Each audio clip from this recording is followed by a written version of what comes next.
I'm Huw Thomas and I'm a partner at Carey Olsen in Jersey. I practice across a range of areas, including employment, data protection, and a range of other areas that my partners refer to as weird stuff. This is Carey Olsen's podcast, People, Behaviour and Governance, which is our podcast about organisations, the people within them, and how we should go about thinking about how they behave.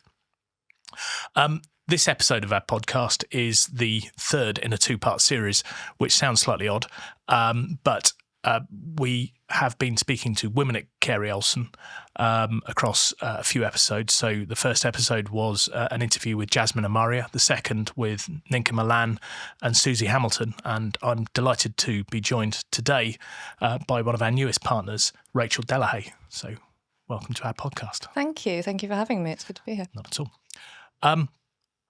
So you came to law through a slightly non-traditional route, didn't you? Yes, I did. I think it's fair to say, Huw, that I might have somewhat fallen into law. Looking at university when I was 18, I wasn't quite sure what I wanted to do. I was really interested in criminology, and I thought maybe at that point I wanted to go into the police force. So I applied, as you do, a criminology degree, and they offered me some law electives with it.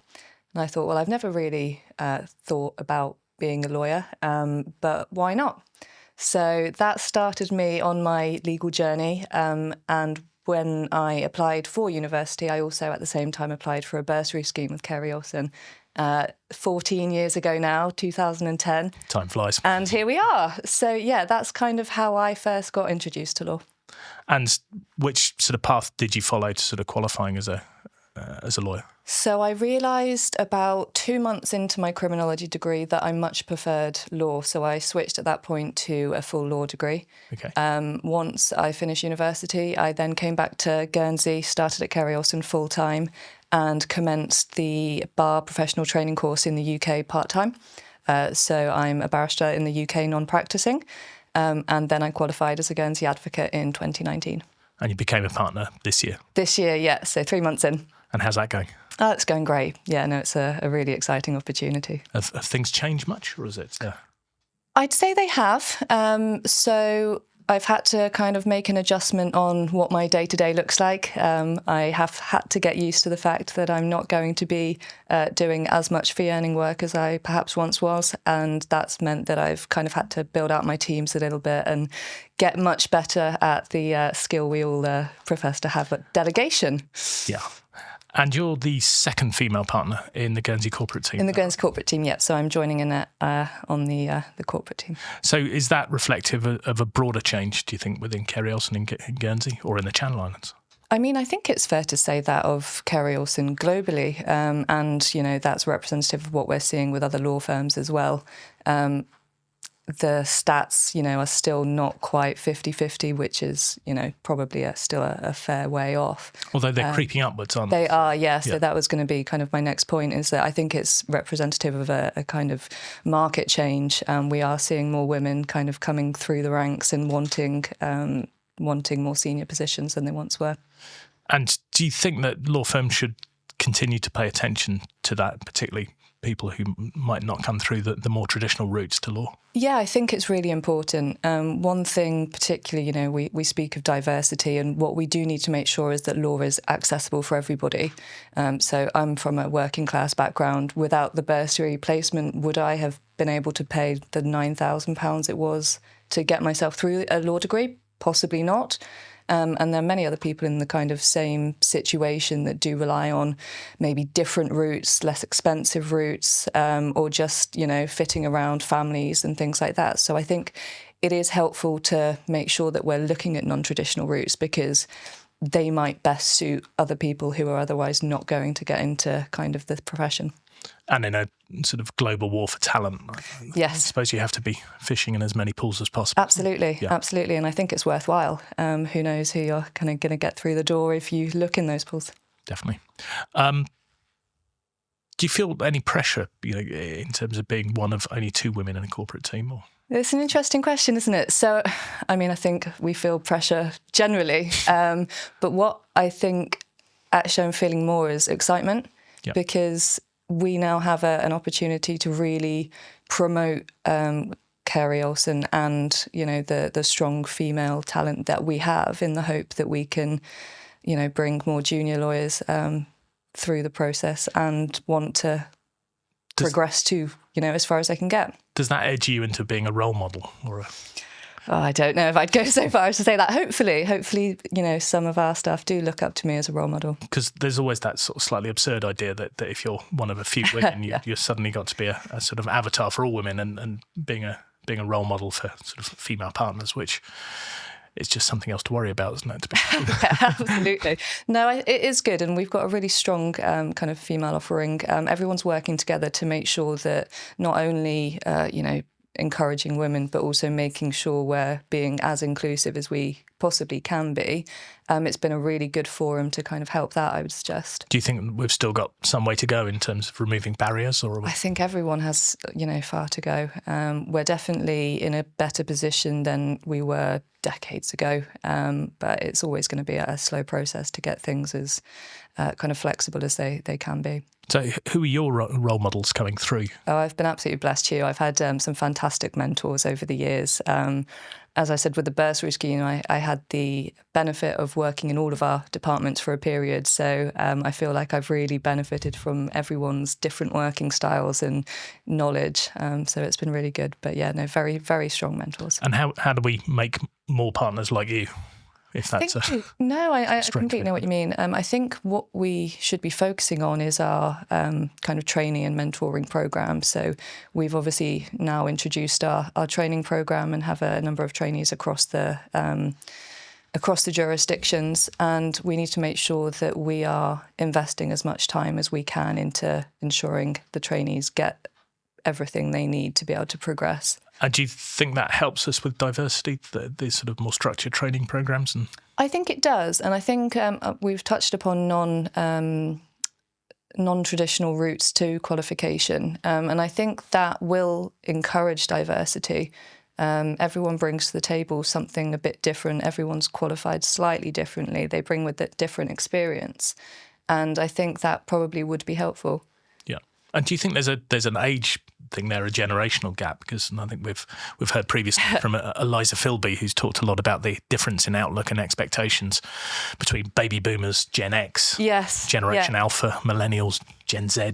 Yeah, so I will confess I am a millennial. Apparently, Gen X. So apparently the generation who first got internet. So I think no, it is interesting. And one thing I'm particularly seeing is that everybody in the younger generations are much better at using technology than, let's say, I am. And with the focus we have on, you know, making the law firms more modern, using AI, using technology, I think that's a really helpful tool. Yeah. So, you know, we can probably learn a lot from the other generations who bring different things with them. And do you think that, you know, sort of younger colleagues are as focused on things like partnership and progression as previous generations, or do they want something different? I actually think we've gone slightly the other way. I think the kind of younger kind of cohort are more interested in partnership than kind of more recent generations, which is good. I think there's a big push now in education to really be the best that you can possibly be. And I think that's really showing. And do you think as a firm we just have to be alive to people's differing expectations and outlooks and things like that? I do, yeah. I think we do need to be very alive to it. I think, you know, everybody is an individual and has different requirements, different ambitions, and we need to be able to support everybody in, you know, really encouraging what they want to achieve. Because, yeah, diversity, I suppose, comes in lots of flavours, you know, between sort of gender, age, ethnic diversity, and I suspect we've probably got work to do across all of those areas, but it's as have most firms. But I don't think we're alone in it. No, definitely not alone. Things to be changing to an extent on their own, but you know, it's going to be very interesting over the next 10 years to see what we look like in another. It would decade. be, yeah, definitely. Unless we're being replaced by computers. Let's hope not. Let's hope not. But you'd say that things have got better over your career in relation to sort of diversity, accessibility? Absolutely. Yeah, absolutely. I can remember when I first started, it definitely wasn't the balance we see today. And we are seeing, and I think it's representative of the market as well, we are seeing more females represented. We're seeing more kind of culturally different individuals in different jurisdictions. So I think it's much better. So what would you say are the big barriers that still remain that we've really got to work on? Oh, that's a tough one. So I think we do need to keep alive to the fact that we do have a number of different wants and needs. We are a group, and we need to make sure that we're accommodating the group, but we do need to be very alive to the fact that individuals have different requirements, different wants, and we need to be able to support and encourage everyone to get to the position that they want to be in, which won't be the same for everybody. Because the traditional sort of model of a law firm is that everybody wants to be a partner, yes. And if you didn't make it to partner, then you had to leave. So it was up or out, and that's been changing over the last decade, I'd say. To an extent, and people now, I think, are far more comfortable in saying, I don't want to be a partner, I'd rather be a counsel or a senior associate, or whatever it might be. But it seems to me that that's a crucial part of delivering diversity as well. Because, I think so. Particularly for women, because, of course, even now, women have more responsibility for childcare, or feel more responsibility for childcare. And, of course, if people can pause during their careers or sort of take roles which might not lead to partnership, that just allows us to keep more people in the tent. Yeah, absolutely. It's quite an interesting development. I mean, looking across your peer group, did everybody want to be a partner? Was that, No, and it is an interesting point, because I think most of the males in the cohort were absolutely set that it was partner or nothing. And it was the females who were more hesitant. And I don't know whether that's a gender thing or whether it's, different priorities, but it was a definite divide. Were you hesitant about it? Can you? Yeah, I'll be honest, I was, yeah. So one of the conversations that I've had with other partners is, what does it look like with a family? I'm obviously not at that stage yet, but it's something that is a consideration for me, and what I wouldn't have wanted to do is prevent myself from the opportunity should it arise in the future. So it was an important factor in my own decision making, and I think it's something that plays into quite a few female decisions on whether or not to push towards partnership. And do we give good enough answers to that kind of question? Absolutely. Here I am. Here I am. That's good. But no, I mean, sort of working in a law firm or working in law doesn't exactly lend itself to sort of family life a lot. So I mean, it is a tough one to know what the solution is. It is, absolutely, and I think we just need to continue to work on it. It's not something that's going to be introduced overnight, but it is something that, again, we do need to be alive to, because it can absolutely work. It should absolutely work. Yeah. It's just going to be looking at a different new normal, I think. So going back to that hesitancy that we talked about. What were the biggest challenges, barriers, do you think, to your sort of progressing? So I think it's largely down to the additional responsibility we all perceive that partners have, which, is the correct perception completely, and whether or not that would impact the kind of outside of work life more. Would there be more hours required? Would it be just more and bigger? And I think that is something that others have suggested as well. We've got it quite comfortable at this level. Why would we push to kind of not make our lives worse, but, anecdotally something. There is some of that, yeah. Something to that effect. So that was just something that I wanted to sit with and work with. And I can say to everyone, I wouldn't say it necessarily is more hours, more work, more eating into kind of non-work life. It's different, but it's definitely not. Did you work with anybody external before becoming a partner? So I haven't, and I think this is something that obviously you and I have discussed as well. But I think there is something to be said for coaching and making sure that people are aware kind of what it does look like. To make that more kind of informed decision. Yeah. Is partnership what you expected? Yeah, it is. Yeah, it is. So I'm not sure quite what I was expecting. But one thing I will say is it feels like a partnership. And I know that sounds like a slightly unusual comment, but everybody has been very welcoming. Everyone's been very supportive. And and just the levels of communication and information that are shared, I think, has been probably my biggest surprise, and it's been a very welcome surprise. So not too many nasty shocks so far, I suppose. No nasty shocks so far, Huw. Taken into any dark rooms? No, absolutely not. No. And what's been the biggest change, would you say, from counsel to or senior associate to partner? The biggest change, I think, is probably the push on marketing. So I'm doing a lot more BD and marketing than I was before, which is great. A lot more travelling to London and seeing law firms and clients there. So I think that's been the biggest change, is just more time spent on kind of that side of things, and rather than the kind of day-to-day transactions with clients. And did you feel, or do you feel prepared to be a partner? Yeah. Yeah. Yeah, I've had really... Anybody does. Yeah, well, exactly. Are there things that I could, do more of? Absolutely. But I have been really lucky with the support that I've been given kind of during the process to know what to expect and what it would look like.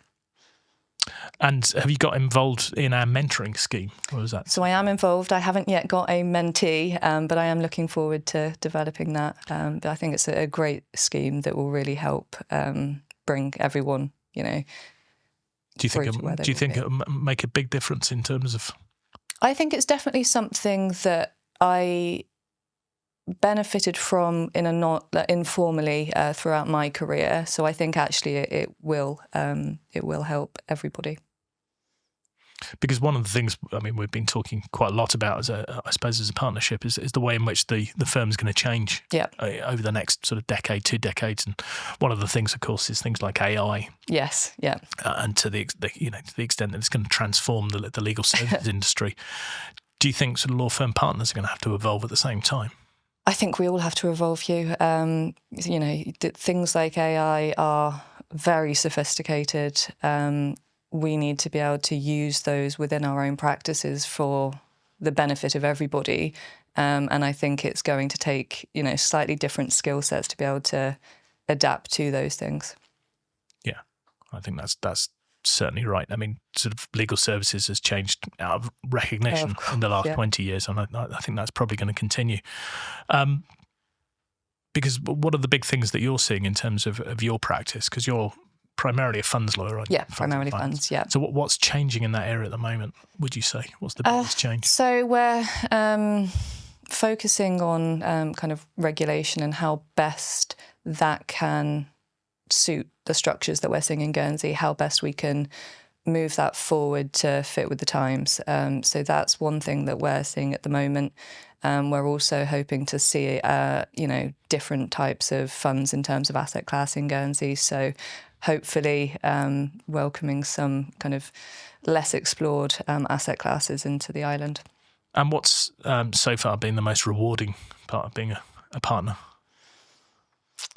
The most rewarding part so far. So bearing in mind I'm 3 months in, I think it's the recognition and how well received in the market the news was, I think. So it's not necessarily a point in time I can put my finger on, or a opportunity that I can put my finger on, but everyone was very, very supportive of the news, and congratulated me and said quite how well deserved it was, and they kind of felt to me like I've done it and I've done a good job. So that was probably the best moment. And 3 months in, is there anything, if you could go back, that you'd do differently, or is it?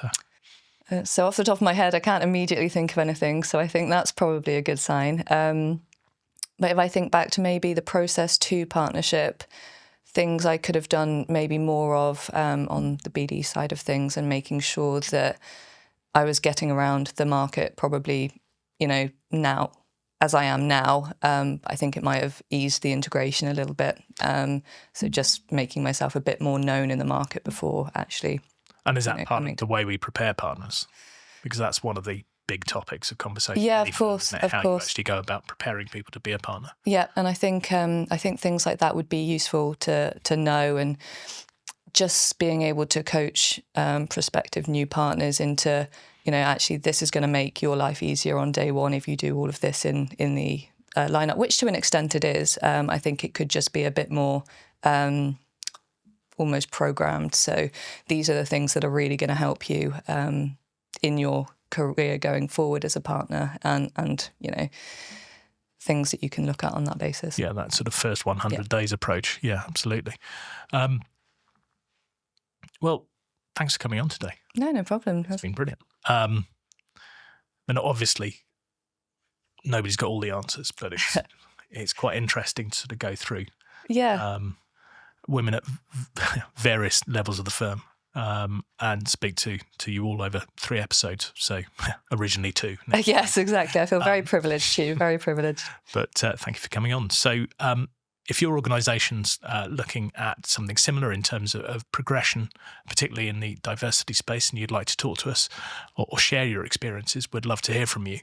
And if you've got any topics that you'd like us to cover in future episodes, please do get in touch. But with that, we'll leave you there. Thanks very much.